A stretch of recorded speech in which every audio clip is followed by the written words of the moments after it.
Welcome back mga ropa, kwentuhan muna tayo. Game 7 na ng serye ng Minnesota Timberwolves kontra sa Denver Nuggets, pero parang may parinig pa itong si Jamal Murray kontra kay Anthony Edwards. Pero bago yan mga ropa, ayon kay Coach Malone, ito daw si Jamal Murray ay gutom na para sa Game 7. Hoping nga daw siya na sana hanggang oras ng laro ay ganito kagutom si Jamal Murray para may panalo nila ang game kontra sa Minnesota. Mismong araw din ng Game 7 ng Minnesota versus Denver ay gaganapin din ang game ng Indiana Pacers versus New York Knicks.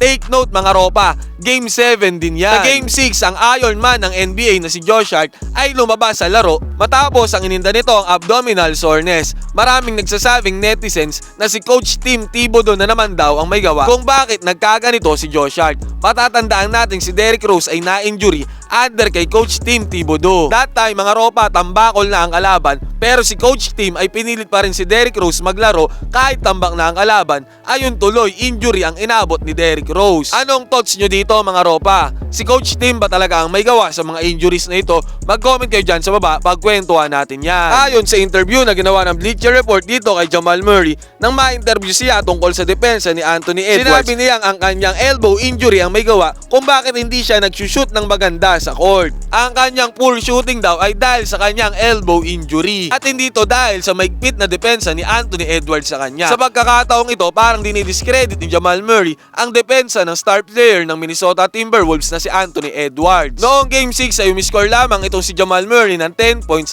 sa tumataginting na 4 out of 18 shooting at natalo nga ang Denver Nuggets sa score na 115-70. Samantalang itong si Anthony Edwards naman ay umiscore ng 27 points. Game high yan mga ropa para pangunahan ng Minnesota Timberwolves sa kampanya na mag 3-3 ang serye. Ayon sa ibang netizens ay bulaan daw itong si Jamal Murray. Meron daw bang may injury sa siko na namamato ng ice pack sa court? Meron din naman nagsabi na totoo daw na may injury itong si Jamal Murray dahil napansin nilang hindi daw talaga maganda ang naging shooting nito sa seryeng ito. At ang iba naman ay sinabing aminin na lang daw ni Jamal Murray na hindi nito kaya ang depensang marino ni Anthony Edwards. Kapag daw natatalo ang dahilan injury sa elbow, kapag naman nananalo ang lupit mag-flex. Yun daw ba ang may injury? All throughout sa serye mga ropa ay napaka-consistent ng scoring ni Anthony Edwards kontra sa Denver Nuggets.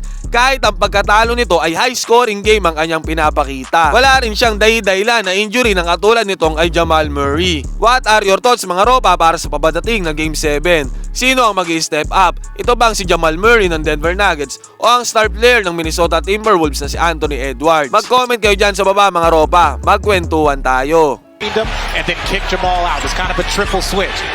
And now a steal. This could be fun. Edwards to the rack.